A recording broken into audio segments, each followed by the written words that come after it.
You want to get in where you fit in and can be exceptional. And I promise you, there is a school for everyone where you can do that. There are so many colleges that it can seem really overwhelming when you start to think about picking a college for yourself. But with so many colleges, that means that somewhere out there is the right college for you. So that's what we're gonna do. In this video, I'm going to show you how to pick colleges to apply to, how to make your college list, and essentially how to find your match. I don't have any roses, but if you can get a pen, we can do this. You're watching Journey with Jordana. I'm a college counselor helping you take your next step to getting into and through college. One of the easiest ways to start picking colleges is to start with the majors and programs that are offered. So even if you're not sure like what you want to major in, no problem. I did a video on how to pick a career and I list a whole bunch of assessments there, so you can check that out. If you can at least come up with a list of a few majors that you may be interested in, then even if you're still not sure, you can still do this. So let's say you do that and you get a printout with all of the colleges that have your major. Now that list could be hundreds of colleges long. So now you get to start narrowing down that list. One of the quickest ways to narrow down that list is by looking at where you line up regarding the average GPA and average SAT scores of students who are admitted there. And if you haven't taken your SAT yet, that's not a problem. You can use your PSAT score.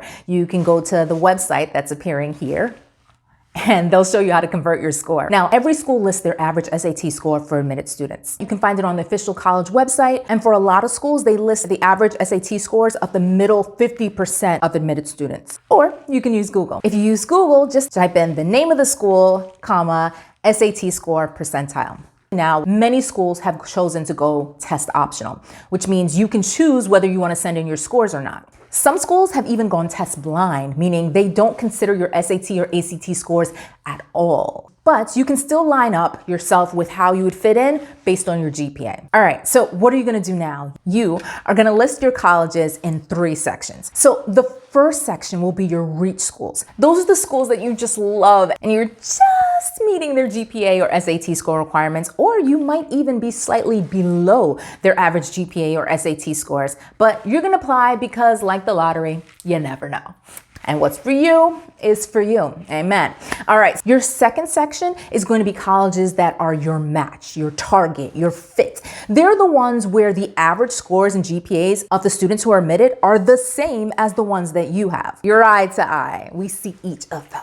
And you might even be a little bit higher than the average GPA or SAT score. And usually the schools in this section accept 30 to 60% of the students that apply. So that is your second section, your target match schools. Finally, we have our third section. Your third section is going to be made of colleges that are your most likely to get in. They're your safety schools. They're the ones where the average SAT scores, the average GPA of accepted students fall at or even below yours. And they usually have acceptance rates of over 60%. So you usually feel pretty confident about those. And don't allow all this talk about numbers and scores and grades to make you feel bad. You might feel a little bit of disappointment because maybe some of the schools that you really wanted are falling into your reach list and they're not in the target list. This information is going to save you and put you on the path to where you actually belong. I'm not saying this to be harsh, I'm not. But if the numbers that they have are not fitting you personally, then chances are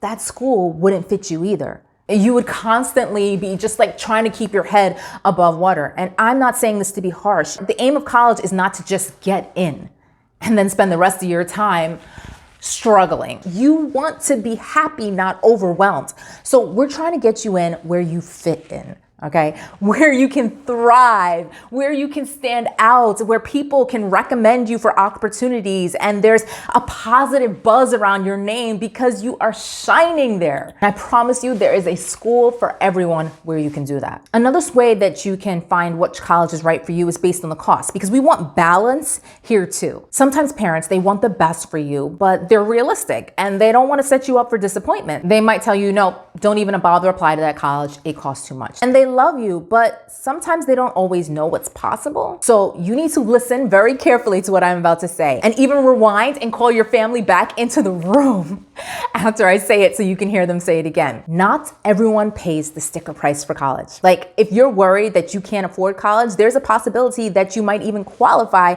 as an EOP student, which is an educational opportunity program that helps students who have potential, but due to financial disadvantages, maybe they didn't get to do as well as other students. So they will lower the SAT and the GPA requirements, and they will give you financial aid, which will help you to be able to pay for college. Hold on. I hear you in the back. Yes, Yes, I heard you, Mom. We're not from a disadvantaged family, and Dad, we're a middle-class family. This doesn't apply to us. They don't give us anything. Whether you're disadvantaged or not, college is expensive. So some colleges say that they will meet your full need. Like when there's a gap between how much the college costs and how much your family can afford, that college says that they will meet the need. Now, some colleges will do it with loans. So the question is, on average, what percentage of financial aid packages are made up of loans? And you can find that information out online as well. But some colleges do it without loans at all. Like they will meet all of your financial need without loans at all. And it's often the expensive colleges that are offering to meet full need. So for now, we just want to have a balanced list, including some expensive colleges, some medium range colleges, and some safety colleges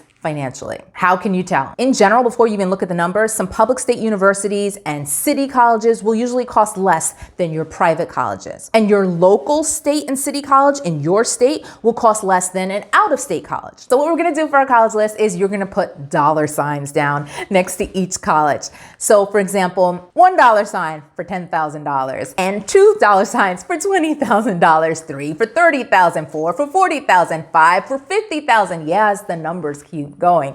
So that would be like a 5-star school right there with the $5 signs, except in this case, a 1-star school is the way to go. Who doesn't want to pay $10,000 for college, at least compared to $50,000? Anyway, the purpose of this is that you don't have a list full of $5 signs. I can't even say it. So you don't have a list of $5 sign schools. And when push comes to shove and life shakes out to how it's going to be, suddenly you can't afford to go.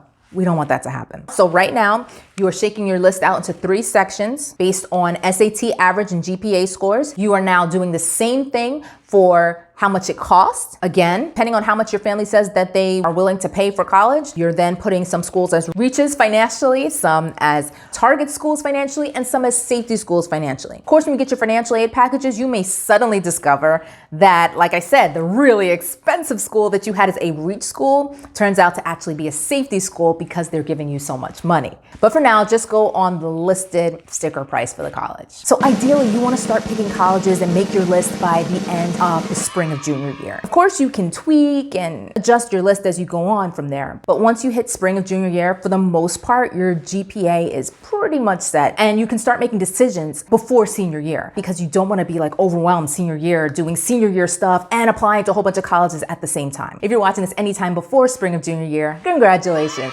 This is all experimental. It's all for fun. As your grades are going to change, your GPA is going to go up, your scores are going to go up. So if there's anything in this video that helps you, give this video a thumbs up. Thanks so much for watching Journey with Jordana. I will see you soon.